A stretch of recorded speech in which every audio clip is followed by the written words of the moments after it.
la la la la la la la.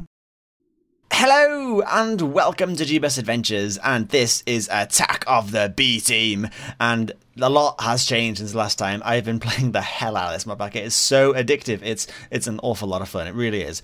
So what I'm going to do is tour my base area to talk you through what has changed before we get into anything different. And we'll start off with this room that I'm in right now. This is, of course, the bedroom.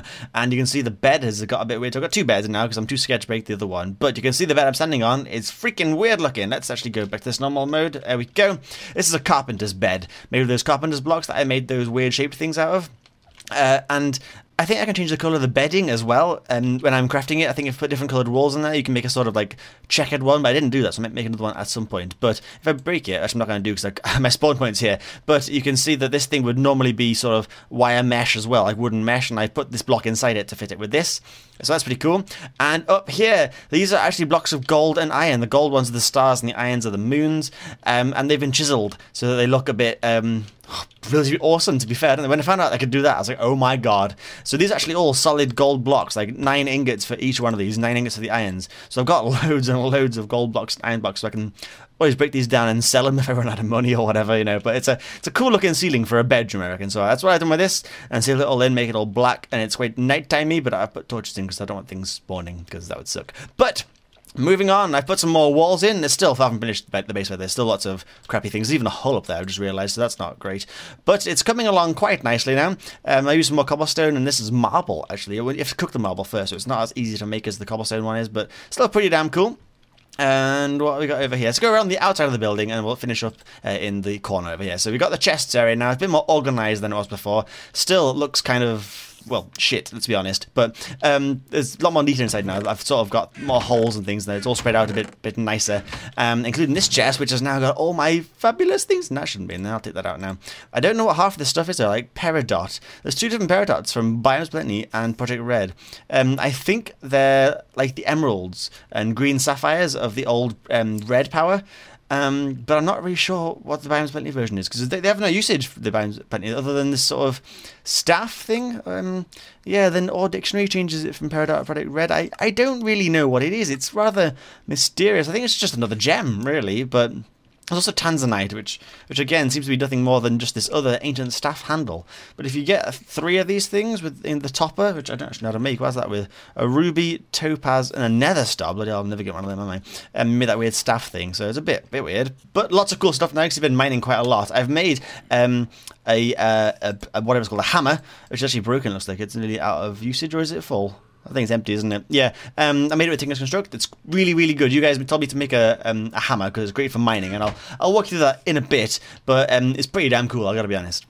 I got some more berry bushes in there. I brought them inside because it's a good source of food. This thing, right, this was actually in the last episodes as well. I just forgot to mention it. I completely forgot it was here because it blends in with the room quite well, actually. But it's a waypoint block. And if I already searched for it, I looked for it earlier. The recipe for it was just stone and an ender pearl. So it was really cheap, but I don't know what to do with it. I have absolutely no... Oh crap, I have no idea what I'm supposed to do with this weird thing. It's a mystery. I might need 2 of them to make them work. I'm not sure, but it doesn't add anything to a map. It doesn't add any sort of... It doesn't do anything. It's just another slab as far as I can tell, so that's really strange. But moving on, we have another sort of set of bushes in here. These are essence berry bushes. This one's actually ready to pick, and I'll split this now. These grow some weird looking berries called the concentrated essence berry, which throbs in my hand like this. But when you eat them, you get levels. It's an XP bush. How good's that? So I'm growing these over here. I don't think they expand like the other ones do. Like these berries, they sort of grow upwards and you can knock the tops off and grow them to side again. So I don't think these will do that. So I'll have to try and find some more. But you find them in caves quite well. So I'm getting them. And if you walk on them, it hurts quite a lot. So yeah, there's that. I made new doors. These are carpenter's doors. So I made them with those see-through sort of woodeny block type things. And when you put 2 together, they open together as well. How good's that? It's so useful. I mean, it's not as strong as the iron ones were, obviously, but I don't need iron doors. I've got no reason to have iron there. They just look awesome, don't they? So I put cobblestone things, a chiseled cobblestone in this style in there, and they've actually sort of blended like that with a little window and everything. Isn't that really good? I'm so pleased with them, if you can't tell. Okay, so over here we have the analyzer from Fossils and Archaeology. These chests are part of this. Now, I worked out what to do with this off my own accord. I was so pleased with myself. Basically, you put stuff in there, and it doesn't need power or fuel or anything. It just automatically does it as long as the thing in there is a valid thing. And to demonstrate this, I will show you. These things are here. These things here are all things that can go into that other side, and these are the kind of crap you get out of it. These things are all fairly useless from what I can tell. A magic conch, I really don't know what that is. There's a few things I don't know what most of the stuff is, to be honest. These like stone tablets, they don't tend to have much sort of recipes or uses for them. I can't make out anything to do with them other than the skull, which you can make skull lanterns or bone meal out of, so that's pretty damn cool. Oh, a skull stick. I don't know what the use of that. What can you make it? What, I don't know what that's for. But anyway, they all seem fairly useless. There's fern seeds, so I want to try and plant some ferns at some point, but I really don't know actually how to do that. They don't go on grass, they don't go on dirt. They might have to till the ground, maybe with a hoe. I'm not exactly sure, but I thought ferns were like trees, so I'm not really sure, but I'm going to demonstrate with this thing. I'll put all this crap into this side. Now, the biofossil and the relic both sort of be random. The frozen meat, however, it's either just defrosts and turns into some beef or pork, which is kind of boring. What's it going to be first? Doing that one. So that's got bone meal. That's a really boring thing. That's going to go in the crab chest. We've got lots of bone meal, as you can see. It's breaking up the bones. So it keeps going through these, analysing each different thing, and when it analyses, the meat most particularly, you have a chance of getting the awesome stuff in this chest. These things are like sort of broken tools. We've got ancient helmet and ancient sword. I'm not exactly sure how to repair them yet. I'm still working on working out how to do that. But these things are DNA.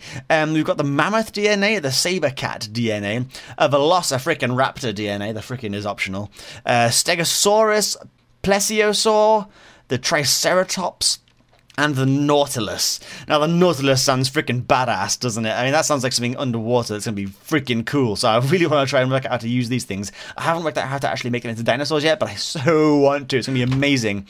In this, it seems like all we're getting is bone meal for now. It's a fairly rare chance of getting the cool stuff. Like I say, I found a lot of these things. They sort of spawn in big chunks underground, so you mine one little bit of fossil, you get loads of crap out of it.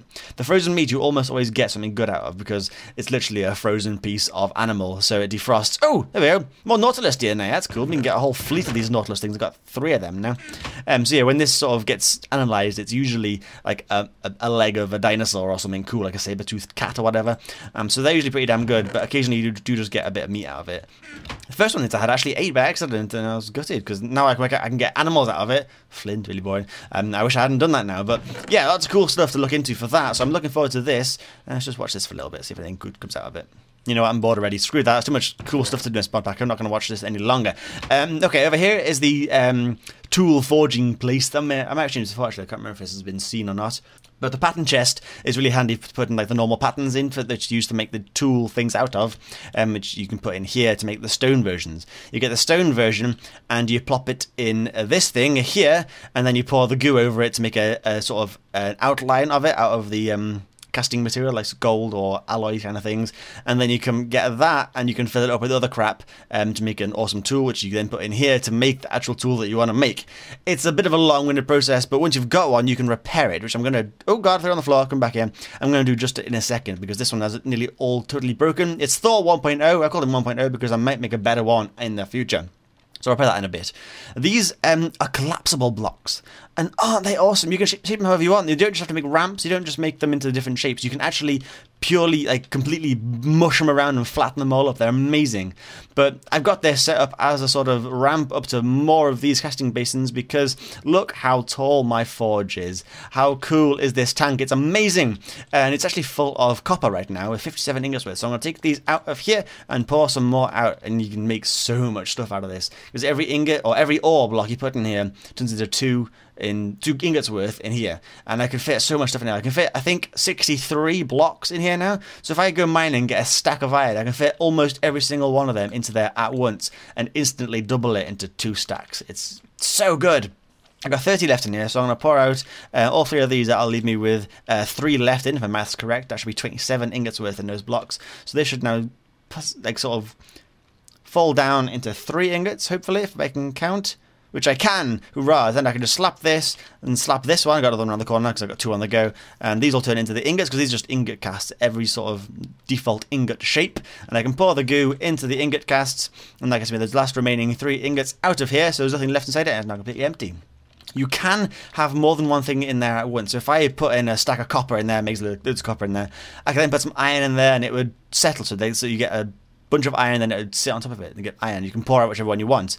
But I found a problem with that, because if you are sort of unlucky or stupid like me, sometimes the things you put in there will mix together and form an alloy. And you can end up losing everything you want. Like, say if you put iron in there with, I don't know, like tin or something like that, that might form an alloy that I don't know, and end up wasting all my tin and iron and becoming some crap. Which is why I've ended up with things like, let's have a look around here, bronze, I didn't want to get that, aluminium brass, didn't really want that either. What have we got in here? We've got ferrous, electrum, and Invar. Those three things are quite useful for the thermal expansion set of things. So if I was doing thermal expansion in this mod pack, that would be really handy. But I don't plan on doing much with that at all, apart from maybe the bare necessities to get something looking cool. So it's a bit of a shame that I've wasted, 25, 30 blocks worth of ingots and stuff there, but not too bad. They look pretty cool anyways. I've also got a lot of iron and a lot of gold, and you've seen all the iron and gold I had in the roof up there. So yeah, loads of stuff. Oh yeah, I should also point this out. This safe. This is like a safe. I don't know why it's a safe. It doesn't seem to be lockable. I can't do anything with it.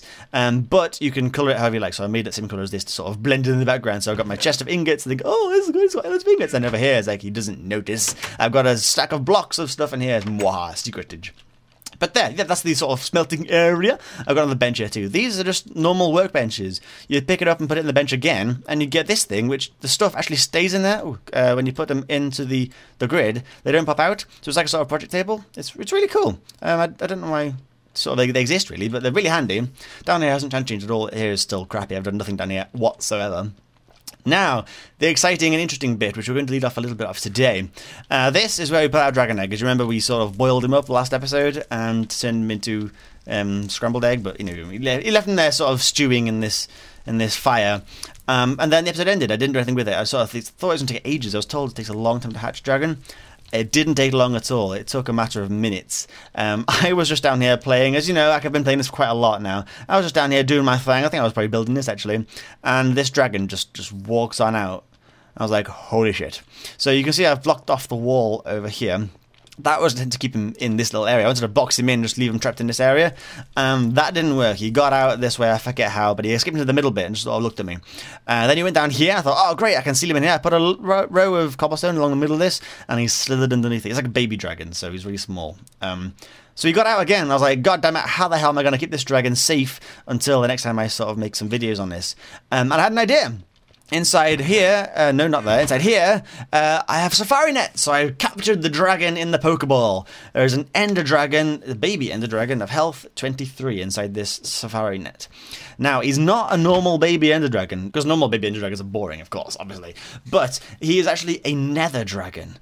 And I don't know what to do with Nether Dragons. I don't know how to tame them, I don't know how to get anything out of them at all. I eat these berries because they're delicious and jingly.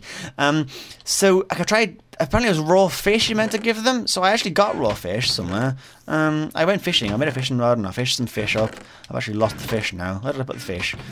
No idea where the fish is. I know there's some over here. I think they got defrosted or analysed, whatever. So there's some raw fish out of this too. What have we got? Yeah, flint, stone tablet, and gravel. Really boring stuff. But yeah, there's fish. I got 4 raw fish there. So I tried using the raw fish on him. I'm pretty sure that's how you meant to tame him, but it didn't work because it was a nether dragon, and none of the internet seems to be able to tell me how to tame a nether dragon. So it's a bit weird, but I think I got the nether dragon because I spawned him in the fire. I thought you had to put them all in the fire to make him hatch, and you just got a normal dragon because you needed high heat. But apparently that's not true. Apparently the heat makes him into a nether dragon. If you put him somewhere really dark and really sort of gloomy and no light at all, when it hatches it'll be like a ghost dragon because it's got no light. It's all like really see-through pale white skin. If you do it like a normal light, you get a normal dragon. And if you do it somewhere else like really, really high, you get like an aether dragon. So there's so many different dragons you can do. But at the moment, I don't know how to tame them. I don't know what to do with them. So I don't want to release him yet because I've only got 2 spines left. And once I use these single-use ones up, obviously I've used them the single time. And they're wasted. So I don't have to pick them up and put them down again because, you know, I'll run out of spine nets eventually because I still don't know what to do. So if you do know how to tame a nether dragon, please do let me know because I really want to get him out. I want to have a dragon, goddammit. It'd be awesome to pet dragon. It can grow and ride and fly around the place. It'd be freaking amazing, wouldn't it? Let's be honest. But that is for another day, clearly, because I'm a noob with all that stuff. Let's eat some berries because they're delicious and they eat really quickly. Fabulous. I have found some emeralds. Last time I asked you, where do I find emeralds in biomes of plenty? And the answer is pretty much freaking goddamn everywhere. I was just really unlucky with my placement of where I started looking. It seems that they spawn in almost every tree biome, every forest. I'm going to grab these and run. That skeleton's going to ruin my day. Pretty much every forest biome. If there's lots of trees in it, or if it's got a forest in its name, or hills in its name, there's emeralds in there somewhere. And with that knowledge, I made up my reinforced haste Thor 1.0 hammer, which I'm actually going to repair now that I'm thinking about it, because I need to do that. Let's get a few of these. I don't know how much it takes. I went digging, and eventually I found 5 freaking emeralds. That's really good. But yeah, they're just everywhere, so I was a bit strange. But he's nearly out of usage. Let's put an iron block into here, and that's not where you put it. There, maybe? Yes, there we go. So now he's been repaired a bit. Put another iron block in there. Should be repaired maximum. So I've got all my durability left of Thor 1.0. So when you go mining now, if I dig up this, digs up 6 or 9 even, 3 by 3 it is, so that you can just dig a massive tunnel in any direction. Oh god, I've ruined this already. That's a great way of finding ores and things, so that's what I was doing. I've got a little tunnel down here. I think I showed you last time, just a little mining area. I went down here and I just blitzed the hell out of everywhere. You can see I went this way and then I went down. Oh, didn't go down there actually. Where did I go? Here. That's quite a lot of it, because I was digging in this area. This biome is a glacier, and a bit further on you can see it in the map. It goes brown over there. It's something else, like a plains type thing, I don't know, but none of those have emeralds in. However, oh god, where am I going now? I'm lost in a maze of tunnels. Oh god, how do I get out? Help. Oh, here it is. This is my way out, I think. Is it? Oh god, I don't know. Yes, it is. Good. Whew. Yeah, if I walk on my front door and go forwards, basically there's a forest right there that they spawn in, and there's just tons of them. So I've got 5 emeralds now, which means we can investigate the sync mod. I can't actually remember how to make these things. I'm just going to toggle the sync mod on through here, if I can find it. Where is it? Sync. There. So let's just turn you on. Turn me on. No. So I need a shell constructor, a shell storage, a treadmill, I assume, and a shell constructor. I don't think I need that one. I need this one, that one, and that one. And to make these things, you need this thing. So the shell constructor is just 3 glass panes, 4 obsidian, redstone, and a sync core, which is a lapis lazuli block, a redstone block, 2 emeralds, 2 nether quartz, and 2 daylight sensors. Daylight sensors are nether quartz, glass, and spruce wood. So we've got a bit of gathering to do. What is that? Where's that turned up? That wasn't there before. Why is that in this mod section? That shouldn't be in this display. Never mind. So we need one of them for the shell constructor and another one of those for the shell storage. So we got to go back to the nether. We need to get nether quartz so that we can make up these data sensors. So we need a bunch of nether quartz. It's time to get into bat mode and go rummaging. So let's actually place, fuck it, all this crap is going in there. Can't be bothered sorting it out. I'll do this between episodes. Sorting things in episodes is really boring. You don't watch a Minecraft video of some guy just staring at a chest for 30 minutes. Yeah, that'd be stupid. So I'm going to do that afterwards. Screw that. I'll just leave it a mess and I'll hate myself later. But I think we're okay to leave everything like this. Let's... Oh, no. I need some food because I'm going to die otherwise, aren't I? I'm actually going to take some buckets too because I can't get some more blood well in there. Have I got any spare buckets? Yeah, buckets of blood. I've made like a body. I got 2 zombie heads and a creeper head. I got some brains, some lungs, a heart, chunks of flesh, muscles, blood buckets. Yeah, it's freaking amazing. No idea what I'm doing with necromancy mod yet, but I'm really looking forward to getting into that. That sounds badass. But there we go. Oh, buckets. I was going to buckets. I've got an iron block in here, haven't I? I just put in there. I may as well turn this into buckets. Oh, I'll throw it on the floor because I'm an idiot. There we go. And I'll grab some blood while I'm in there because you never know when you're going to need a big bucket of blood. I might get a transfusion or something. You know, you can't be too careful these days. Into the portal and into the nether.